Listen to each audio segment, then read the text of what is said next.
29 जनवरी को शाम को 5:05 पर खबर आई कि बम ब्लास्ट हुआ इजराइल की एम्बेसी के आसपास। ये औरंगज़ेब रोड होता था, जिसको अब्दुल कलाम रोड आजकल हम लोग कहते हैं, वहाँ पर हुआ। वहाँ इस धमाके से 5-6 गाड़ियों के शीशे टूट गए। आपको मैं बता दूं कि ये बहुत लो इंटेंसिटी का ब्लास्ट था, जिसके अंदर PETN का इस्तेमाल किया गया था, जो कि एक मिलिट्री ग्रेड डिटोनेटर है, जिसको इस्तेमाल में लाया जाता ब्लास्ट करने के लिए।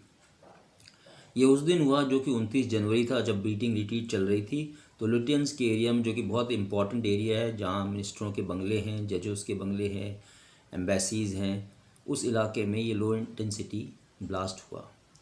इसकी जांच NIA, CISF, Delhi police, fire department, NSG, सभी एजेंसियाँ मिलकर कर रही हैं।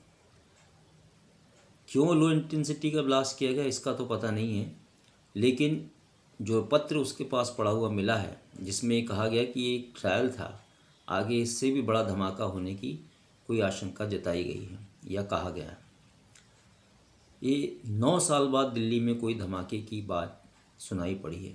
इसका मतलब ये है कि सिक्योरिटी को लैक्स देख के, या इस समय जब पुलिस जगह जगह डिप्लॉयड है, किसान जो एजिटेशन चल रहा है उसके लिए, या लाल किले में जो हरकत हुई 26 जनवरी को, उसको देखते हुए तो हो सकता है वो स्लीपर सेल जो है वो घुस के आगे हों। और 29 तारीख को ही जनवरी को भारत ने इजराइल को मान्यता दी थी, तो हो सकता है उसकी एनिवर्सरी में ईरान समर्थित किसी गुटों ने ये धमाका किया हो इजराइल एम्बेसी के पास। तो उसकी भी खोजबीन की जा रही है कि क्या ईरान का इसमें कोई हाथ है, या ईरान से जुड़े हुए कोई तथ्यों का, एलिमेंट्स का जो दिल्ली में है उनका कोई हाथ है। लेकिन एक बात तो है कि 9 सालों में कुछ नहीं हुआ और अचानक से ये लो इंटेंसिटी का ब्लास्ट हुआ। इसका मतलब है सिक्योरिटी में कुछ ना कुछ ढिलाई हुई है, हमारा गार्ड नीचे हुआ है, जिसकी वजह से हो पाया है। तो जो भी एजेंसीज़ हैं उनको चाहिए कि गार्ड अपना लोअर ना होने दें, अलर्ट रहें। चाहे कोई किसान आंदोलन है, कोई हो सकता ही नहीं आंदोलनकारियों में ट्रेस मिले हों, खालिस्तानी मिले हों, जिन्होंने मिलके ये ब्लास्ट किया हुआ है।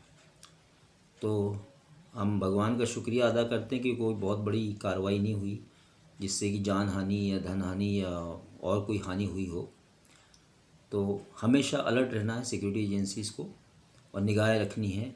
और इस भीड़ भाड़ के टाइम में, जबकि ये सारी जगह आंदोलन तीनों दिल्ली के बॉर्डर पे चल रहे हैं, उसमें घुल मिल के लोग, आतंकवादी और कोई संगठन आके इस तरह कोई हरकत ना कर दे जिससे कि कोई बड़ा नुकसान हो। Thank you.